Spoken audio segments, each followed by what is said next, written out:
Hey guys, Guriel Kane here, and welcome to another great video that I put together today for you. So, as I mentioned in the last video, I put together a couple of videos. This is the second one in a series of 3, and in today's video, we're going to be talking about interval training and kind of building upon what we talked about in the last video. But this video is very, it's more educational more than anything. I'm going to show you a lot of great stuff today. We're going to learn exactly how to do interval training programs, how to make them for yourself, what the different elements are, and so much more. So it's going to be a really great video, and I've taken off my bright yellow shirt and replaced it with a bright orange/red long sleeve shirt, toning it down a little bit today. So anyways, enjoy the video. I'll speak to you at the end of it, and thanks again for your comments and your feedback. It's always appreciated. Alright guys, so in this video we're going to look at a lot of things. We're going to learn some specific things, and they are the 5 elements of any interval training workout. We're also going to look at how to set up an interval training program for any fitness level and any running goal. And we're also going to look at how often you want to be doing interval training. So let's move on and let's get started.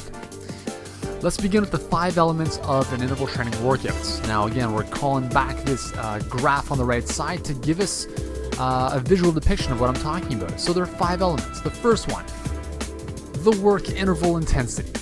That's obviously a very important thing we're going to talk about in a second.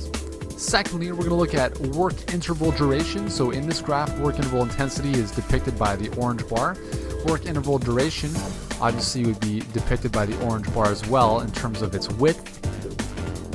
We're going to look at recovery interval intensity. That would be the yellow bars in this case, and that would be the height of the yellow bars. And the 4th element of an interval training workout is the recovery interval duration. So how wide are these bars? How long is the recovery interval? And then finally, the 5th element in any interval workout is the number of intervals. But first, we're going to have a quick lesson on energy systems, kind of a little exercise physiology here. So on this graph on the right gives us 3 energy systems that our body uses and kind of transitions between depending on the intensity and length of our exercise bout.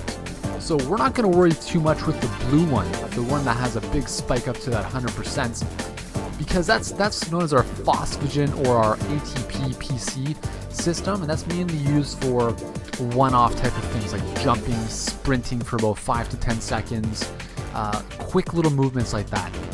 What we're most interested in are the other 2.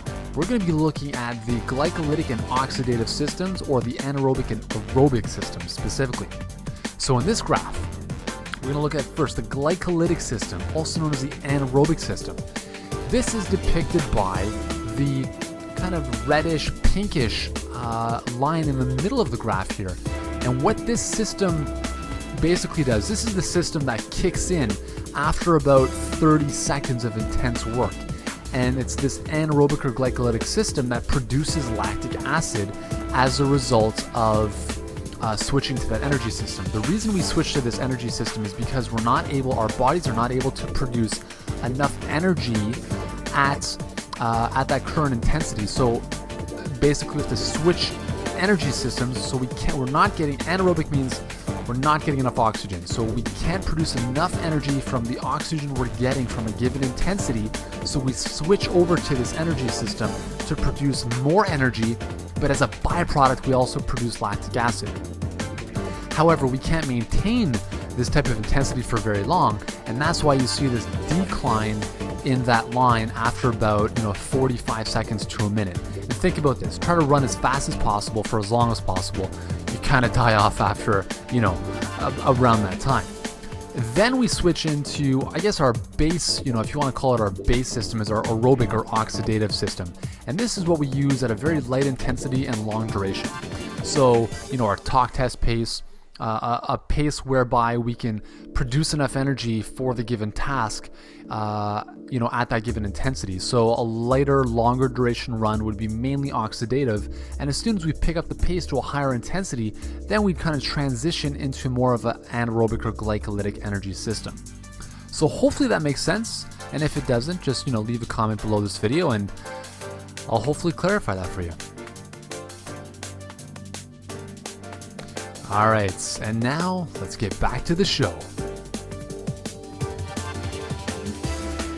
So we're going to look at the first element of an interval training workout, which is the work interval intensity. So this is the bounce, whereby we're doing the actual work, we're working hard, and the intensity will depend on your training goals. So, if you're looking, for instance, if you're looking to run faster, right? If you want to run a fast race or a fast 5K, or you're looking to run a 400 meter in a faster time, the interval intensity is going to be very different from somebody who's looking at, perhaps running a marathon, and their intensity during that race is not as, obviously intense as it would be for a shorter distance. So it depends on your training goals. We also have to look at why you don't want to use heart rates as a way of determining how intense your work intervals, or your recovery intervals for that matter, should be.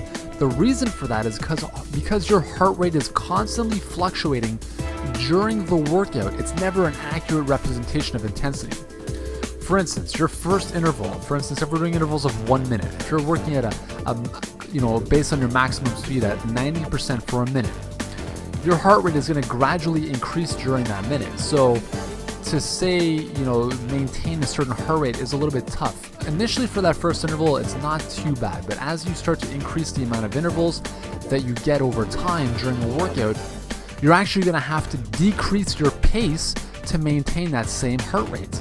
So that's not necessarily a good thing, because what we want to do is train our body to adapt to running at faster speeds instead of slowing down our speeds to adapt to working within a specific heart rate training zone.